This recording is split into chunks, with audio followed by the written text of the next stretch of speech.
Devant Dieu, devant la terre et devant les hommes, je m'engage à pouvoir respecter la décision des hommes de Dieu en ce jour. Je prends à ce jour ma retraite de tout ce qui est sujet inutile sur les réseaux. Je m'engage à déployer toute mon énergie pour la cause de l'évangile et des pasteurs. Je promets devant l'Assemblée et devant le monde entier que ma bouche sera consacrée à la défense de la veuve, de l'orphelin, du peuple et des affligés. Je m'engage à ne plus être un sujet de scandale pour le corps de Christ. Je m'engage devant Dieu. Je m'engage sur sa parole et je m'engage devant l'Assemblée. Que Dieu me donne la force et que le Saint-Esprit m'aide à pouvoir respecter mes engagements au nom de Jésus. Amen. Voilà, le général Camille Makosso qui devient la bouche des pasteurs. Alors, ça vous fait quoi, Mimi Blonde? C'est une très bonne nouvelle pour lui. Ouais, mais moi, j'attends de voir la suite. C'est tout ce que j'ai à dire en ce moment. D'accord. Aux Afrique Bamba, ça te fait quoi? Je pense que, vu son statut de quelqu'un qui sait parler, qui est très présent sur les réseaux sociaux, ça peut être utile pour cette association de pasteurs.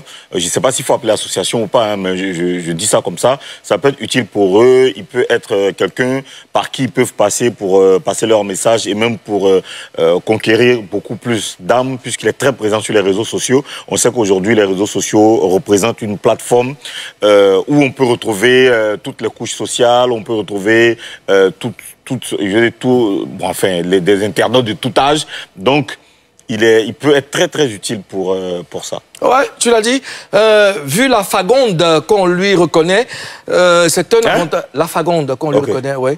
C'est un... C'est vrai que je ne suis pas allé loin à l'école, mais... Non, vas-y.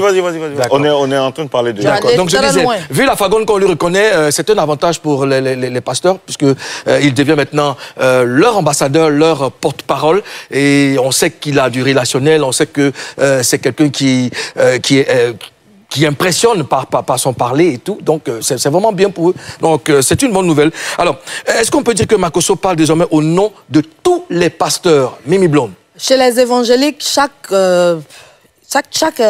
évangélique a sa communauté. Lui, par exemple, là, il est dans sa communauté. Et je pense que c'est eux qui l'ont intronisé là.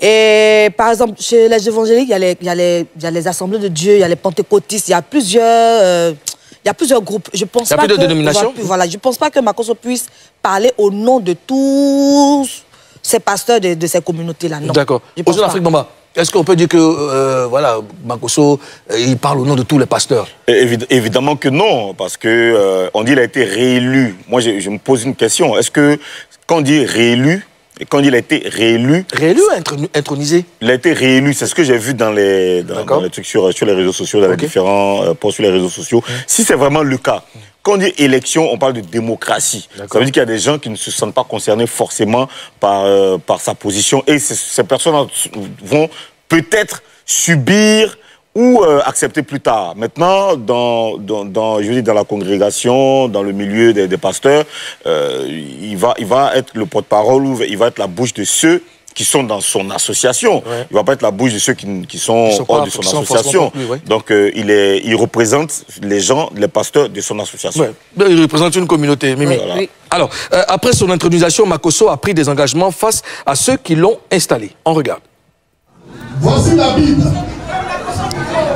Il nous a répondu oui. Mais il va converser sur la Bible. Son oui peut être